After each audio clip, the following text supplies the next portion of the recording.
Hello everyone, I am Sunil. Welcome to my channel Sunil's Current Affairs. So it's 29th June 2021 and we'll discuss about today's most important current affair. तो शुरू करने से पहले अगर आप नए हो तो चैनल को सब्सक्राइब कीजिए और इस सेशन अगर अच्छा लगे तो लाइक कीजिए और ज़्यादा से ज़्यादा शेयर कीजिए। तो एक बात में मुझे बोलना था, जो उड़ीसा गवर्नमेंट ने अभी फिलहाल कल मैंने भी बताया था कि उड़ीसा स्टेट बोर्ड का रेवेन्यू इंस्पेक्टर का वैकेंसी आया है। तो if anyone interested then apply that, it's good. तो जो भी प्रिपेयर कर रहे हैं तो उनके लिए यही मैं बोलूँगा कि उड़ीसा स्टेट बोर्ड का रेवेन्यू इंस्पेक्टर का वैकेंसी आया है। तो आप जाके उनके वेबसाइट से चेक कर सकते हैं और अप्लाई कर सकते हैं। और एक बात, अभी फिलहाल 2-3 दिन पहले ही उड़ीसा गवर्नमेंट का जो 10th का रिजल्ट है, मैट्रिक रिजल्ट, वो फिलहाल पब्लिश किया गया था। तो ये हुआ था कि पहले बच्चे हड़ताल किए कि कोविड के लिए हमारा एग्जाम कैंसिल किया जाए। तो मिनिस्टर्स ने और गवर्नमेंट ने मिलकर एक स्टेप लिया कि ठीक है, एग्जाम नहीं करते हैं और 10th के प्री बोर्ड और 9th के एनुअल मार्क को मुद्दे में रखते हुए, आगे रखते हुए 10th का मैट्रिक रिजल्ट डिक्लेयर किया। तो अभी फिलहाल वो ही स्टूडेंट्स फिर एक बार हड़ताल कर ले कि हमको जितना मार्क मिला है वो कम है, हमें और ज्यादा मार्क चाहिए। अरे भाई, एक तो तुम्हारा एग्जाम नहीं हुआ, दूसरे में बिना कोई परिश्रम किए आपको फल भी मिल गया, और क्या दिक्कत है। तो स्टूडेंट्स बोल रहे हैं कि हमें 90% चाहिए, कोई बोल रहा है मुझे 96% चाहिए, 94% मिला है। तो मुझे नहीं पता, ये एक मीम्स बना रहे हैं सारे के सारे। तो स्टूडेंट्स का क्या है, वो पता नहीं वो किस दुनिया में जी रहे हैं। एक तो उनका एग्जाम नहीं हुआ, ऊपर से मार्क मिला, तो हमको मार्क नहीं पसंद। तो क्या गवर्नमेंट आपके घर में जाके बोलेगा कि बच्चा तुम्हें कितना मार्क चाहिए, वो ही बोलो, हम यहाँ पे तुम्हें उतना ही मार्क दे देंगे। अरे भाई, शर्म करो, एग्जाम नहीं हुआ, आपको 9th और 10th का प्री बोर्ड मार्क को देखकर आपका रिजल्ट पब्लिश किया गया है। इतना हड़ताल करोगे तो कैसे चलेगा। ओके, तो चलिए उसे छोड़ते हैं। तो let's focus on today's current affair. तो शुरू करते हैं आज का पहला न्यूज। एक मिनट, हाइलाइटर ऑन कर लेता हूँ। Okay, Rajnath Singh inaugurated 63 bridges built by BRO in 8 states। Rajnath Singh जो कि हमारे डिफेंस मिनिस्टर है, हमारे गवर्नमेंट का defence minister Rajnath Singh inaugurate 63 bridges built by the Border Road Organization BRO, Border Roads Organization in 8 states across the country। तो हमारे भारत के 8 states में बीआरओ के मदद से 63 ब्रिजेस बिल्ड किया गया है, जिसको डिफेंस मिनिस्टर राजनाथ सिंह ने इनागुरेट किया है। He inaugurated 11 bridges in Ladakh, 4 in Jammu and Kashmir, 3 in Himachal Pradesh, 6 in Uttarakhand, 8 in Sikkim, 29 in Arunachal Pradesh and 1 each in Nagaland and Manipur।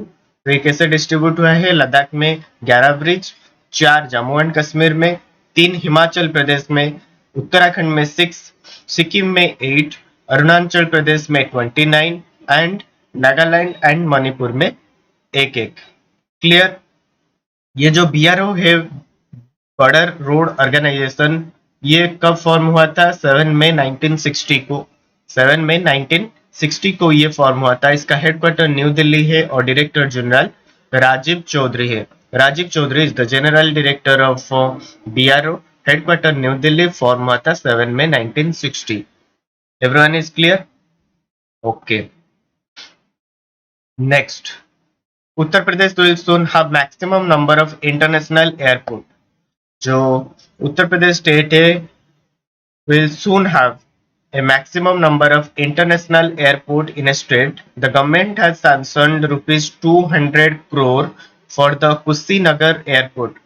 तो फिलहाल अभी उत्तर प्रदेश में 2 इंटरनेशनल एयरपोर्ट है, एक है चौधरी चरण सिंह एयरपोर्ट जो कि लखनऊ में है, और एक है लाल बहादुर शास्त्री इंटरनेशनल एयरपोर्ट जो कि वाराणसी में है। ओके, चौधरी चरण सिंह एयरपोर्ट जो कि लखनऊ में है, और लाल बहादुर शास्त्री इंटरनेशनल एयरपोर्ट ये जो कि वाराणसी में है। ये दो इंटरनेशनल एयरपोर्ट फिलहाल है, और तीसरे बनने जा रहा है जिसका नाम है कुशीनगर एयरपोर्ट, जिसके लिए गवर्नमेंट ने 200 करोड़ सैंक्शन किया है। तो अगर ये कुशीनगर एयरपोर्ट कुछ कुछ साल में बन जाएगा तो उत्तर प्रदेश ऐसा स्टेट होगा जो जो कि maximum number of international airport वहां पे होगा। क्लियर? एक मिनट। ओके, समझ में आ गया। तो Uttar Pradesh will soon have maximum number of international airport. Next, MOHUA celebrated 6th anniversary of Smart Cities Mission Amrut and PMAYU ISAC 2020 winner announced. An online event was organized by the Ministry of Housing and Urban Affairs, Ministry of Housing and Urban Affairs, to mark the 6th anniversary of the launch of three transformative urban mission. तीन transformative urban mission जो है उसका 6th anniversary of launch में union ministry of housing and urban affair ने एक online event organise किया था, जो तीन ट्रांसफॉर्मेटिव अर्बन मिशन था। वो था स्मार्ट सिटीज मिशन अमृत, जिसका फुल फॉर्म है Atal mission for rejuvenation and urban transformation, Atal mission for rejuvenation and urban transformation, and Pradhan Mantri Awas योजना अर्बन। ओके, प्रधानमंत्री आवास योजना अर्बन। क्लियर? तो ये जो ministry of housing and urban affair है उन्होंने एक ऑनलाइन इवेंट ऑर्गेनाइज किया है 6th anniversary of the launch of three transformative urban mission, जो तीनों है स्मार्ट सिटीज मिशन अमृत, जिसका full form Atal mission for rejuvenation and urban transformation, and Pradhan Mantri Awas योजना अर्बन। तो ये जो ministry of housing and urban affair है इसका सेक्रेटरी अभी फिलहाल दुर्गा शंकर मिश्रा है, headquarter new Delhi. Everyone clear? सभी को समझ में आ गया? तो इसका secretary Durga Shankar Mishra, headquarter new Delhi. Next, 2 days Hemis festival celebrated in Ladakh. Ladakh में 2 days ग्रैंड हेमिस फेस्टिवल जो कि मनाया गया है Ladakh and the Tibetan community के द्वारा। तो लद्दाख का ये एक बड़ा पर्व कह सकते हैं हम, हेमिस फेस्टिवल, जो कि 2 दिन तक चलता है। तो लद्दाख और उसके तिब्बतियन कम्युनिटी ने ये फेस्टिवल मनाया है। This is a 2 day grand festival that signifies the Triumph of good over evil. तो बुराई के ऊपर अच्छाई का जीत के लिए एक सिग्निफिकेंस के तौर ये फेस्टिवल मनाया जाता है। क्लियर? लद्दाख का लेफ्टिनेंट गवर्नर अभी राधा कृष्ण माथुर है। Radha Krishna Mathur is the lieutenant governor of Ladakh, और कैपिटल इसका लेह कारगिल। क्लियर? लद्दाख का लेफ्टिनेंट गवर्नर राधा कृष्ण माथुर और इसका कैपिटल लेह कारगिल। चलिए नेक्स्ट न्यूज पे चलते हैं। 9th Moscow conference on international security 2021 in USA, Ajay Kumar represented India. A 3 day 9th Moscow Conference on International Security, okay, Moscow Conference on International Security MCIS 2021 organized by Russian Ministry of Defense। इसको organise किया था Russian ministry of defence, जो कि हुआ था कहाँ पे ना, रशिया के मॉस्को में, विथ पार्टिसिपेशन ऑफ 600 अटेंडेंट्स। तो इसमें 600 अटेंडेंट्स पार्टिसिपेट किए थे, जो कि रशियन मिनिस्ट्री ऑफ डिफेंस ने ऑर्गेनाइज किया था मॉस्को रशिया में, जिसका नाम था 9th Moscow conference on international security. India was represented by defence secretary Ajay Kumar. तो इंडिया को कौन रिप्रेजेंट किए थे?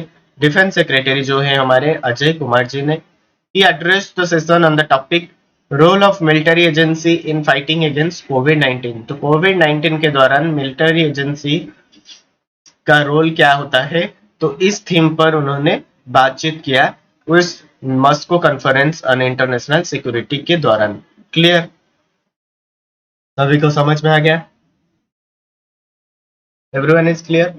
ओके, और एक बार बोल देता हूँ, ninth Moscow conference on international security 2021 जो कि मॉस्को रसिया में हुआ था, जो कि ऑर्गेनाइज किया था रशियन मिनिस्ट्री ऑफ डिफेंस ने। तो इंडिया के तौर पर जो रिप्रेजेंट किए थे इंडिया को वो थे डिफेंस सेक्रेटरी अजय कुमार जी, और उन्होंने role of military agency in fighting against covid के टॉपिक पर आलोचना किया था। Okay, next, Santosh Gangwar address G20 labour and employment ministers meeting 2021। जो minister of state for labour and employment, minister of state for labour and employment Santosh Gangwar ji ने है delivered the ministerial address on declaration on employment working group priority। तो उन्होंने किस theme पर, किस topic पर आलोचना किया था? Declaration and employment working group priority at G20 labour and employment ministers meeting 2021 which was held in hybrid mode from Catania Italy. Okay, Catania Italy में ये मीटिंग जो था G20 labour and employment ministers meeting 2021 ये held हुआ था, जिसमें भारत से minister of state for labour and employment Santosh Gangwar ji ने इंडिया को रिप्रेजेंट किया था, और उन्होंने declaration and employment working group priority के लिए आलोचना किया था। The meeting was hosted by Italy. ये मीटिंग इटली ने होस्ट किया था, ये होस्ट कंट्री था इटली। क्लियर? तो G20 में मेंबर अभी फिलहाल 20 है। 2021 प्रेसिडेंसी इटली, एस्टेब्लिश 1999। G20 का एस्टेब्लिशमेंट ईयर 1999 था। Next, RBI penalises 3 Maharashtra based cooperative bank. RBI जो रिजर्व बैंक ऑफ इंडिया है, imposed a total penalty of rupees 8 lakh on 3 Maharashtra based cooperative banks for contravention of direction issued by RBI over maintenance of a deposit account and know your customer। तो RBI जो है reserve Bank of India ने 3 Maharashtra based cooperative bank को total 8 lakh penalty impose किया है। किस लिए? ना उन्होंने क्या किया है, ना जो डायरेक्शन इशू किया गया था आरबीआई के किसको लेकर, ना maintenance of deposit account and know your customer policy को लेकर, तो उसका रूल उन्होंने नहीं माना है। इसीलिए आरबीआई ने उन तीनों कोऑपरेटिव बैंक्स के ऊपर कुल मिलाकर 8 लाख का चार्जेस लगाया है penalty. A penalty of 4 lakh was imposed on excellent cooperative bank Mumbai. तो 4 लाख का पेनल्टी लगाया गया है एक्सीलेंट कोऑपरेटिव बैंक मुंबई का। Rupees 2 lakh penalty each on जन सेवा सहकारी लिमिटेड पुणे, जो कि पुणे में है, जन सेवा सहकारी बैंक पुणे, और the Ajra urban cooperative bank Ajara, Ajara urban cooperative bank Ajara और जन सेवा सहकारी बैंक लिमिटेड पुणे, इन दोनों में के ऊपर 2 लाख का ईच पेनल्टी, और एक्सीलेंट कोऑपरेटिव बैंक मुंबई के ऊपर 4 लाख का पेनल्टी लगाया गया है। क्लियर? तो आरबीआई का हेडक्वार्टर मुंबई में है और इसका governor and chief executive officer Shaktikanta Das है। Governor chief executive officer Shaktikanta Das, और इसका हेडक्वार्टर फिलहाल मुंबई में। Next, INS Tabor has been deployed to participate for naval exercise in Africa, Europe। India का जो INS है, INS तावर, ये याद रखना, ये मेरे लिए इंपॉर्टेंट है, कीवर्ड जिसको मैं बोलता हूँ कीवर्ड है। INS tower has been deployed to participate for naval exercise in Africa and Europe। Africa और यूरोप में जो भी नावल एक्सरसाइज किया जाएगा तो उसमें भारत से INS तावर पार्टिसिपेट करेगा। The ship is also scheduled to participate in bilateral exercise like Konkan with Royal Navy, Barun with French Navy and Indra with Russian Federation Navy। तो कोंकण जो और जो बाइलेटरल एक्सरसाइज है उनमें कोंकण जो कि रॉयल नेवी के साथ पार्टिसिपेट किया गया करेगा, वरुण विथ फ्रेंच नेवी के साथ, फ्रांस के नेवी के साथ, इंदिरा जो कि रशियन फेडरेशन नेवी के साथ पार्टिसिपेट करेगा बाइलैटरल एक्सरसाइज में। क्लियर। तो अफ्रीका और यूरोप में जो भी नावल एक्सरसाइज होंगे उसमें भारत से आईएनएस तैवार पार्टिसिपेट करेगा। Next, Netherland red Bull driver Max Verstappen has won the 2021 Styrian Grand Prix title। तो 2021 स्टीरियन ग्रैंड प्रिक्स टाइटल ये कौन जीते हैं? नेदरलैंड के Red Bull driver Max Verstappen. Max Verstappen won the 2021 Styrian Grand Prix title. Clear. अभी देख लेते हैं कि जो 2021 में जो भी फॉर्मूला वन चैंपियनशिप हुआ है कौन जीते हैं। तो यहाँ पे आप देख सकते हैं बैवरेन ग्रैंड प्रिक्स इसको लुइस हैमिल्टन ने जीते हैं।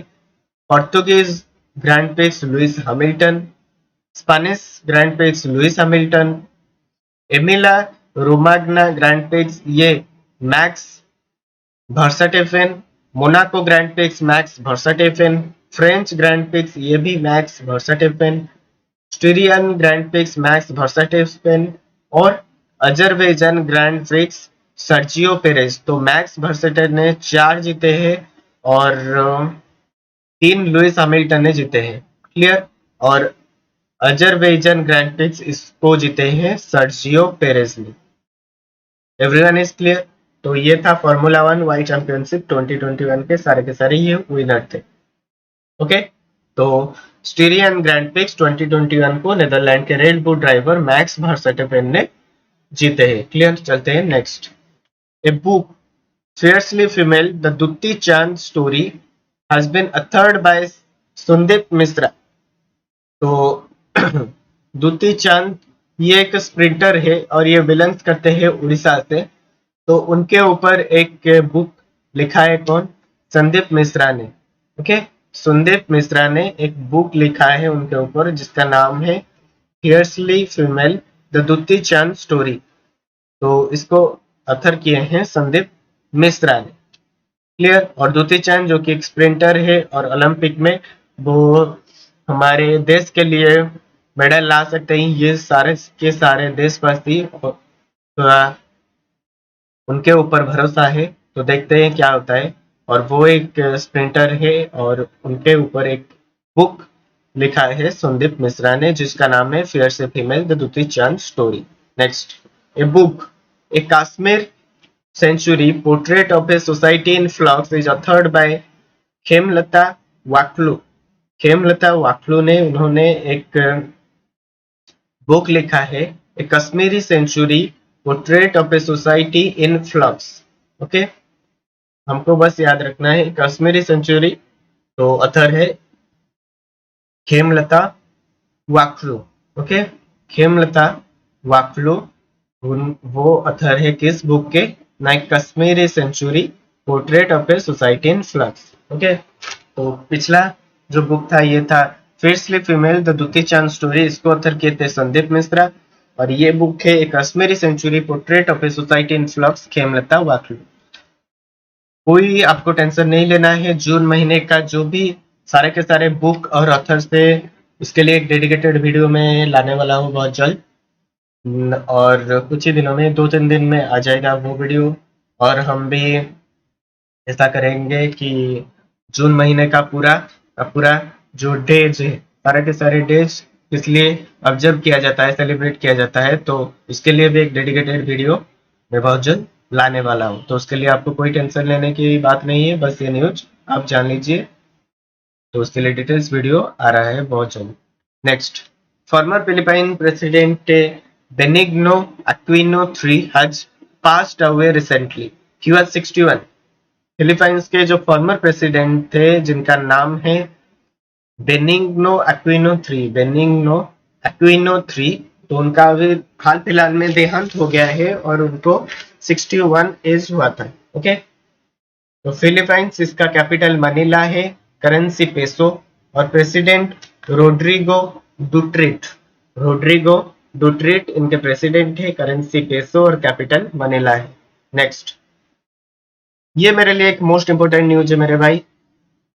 Turkmenistan's capital city अस असगावट, ओके, तुर्कमेनिस्तान के जो कैपिटल सिटी है असगावट has become the world's most expensive city for foreign workers. World's most expensive city for foreign workers according to this year's Mercer cost of living survey.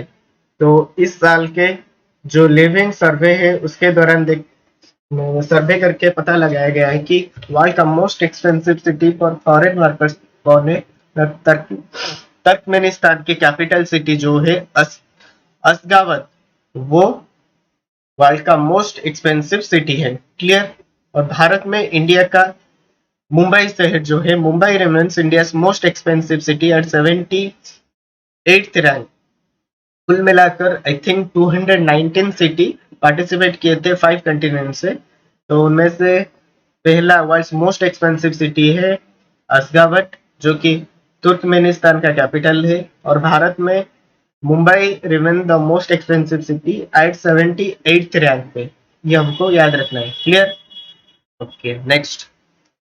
Andhra Pradesh governor Biswabhusan Harichandan inaugurated International Education E-Conference on the theme of Holistic Education for Excellence in Life organized.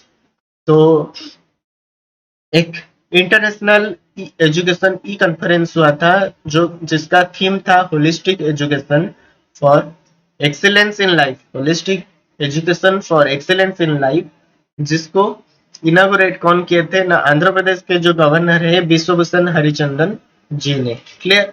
Next. ICC men's T20 world cup 2021 shifted to UAE from India due to covid pandemic.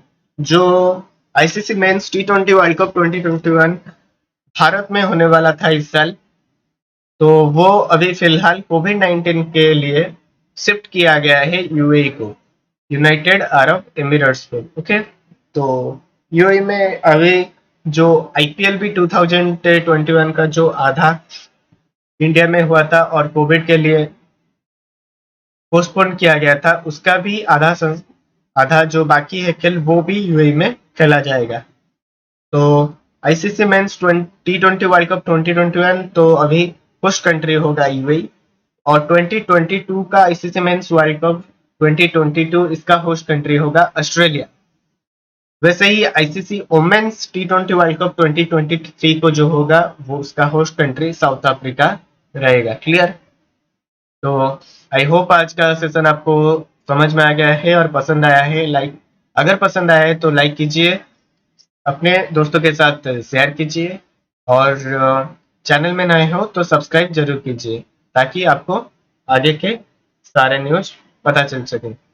Okay, तो मिलते हैं कल के news session में कुछ important news के साथ। तब तक के लिए पढ़ाई जारी रखिए। जय जगन्नाथ।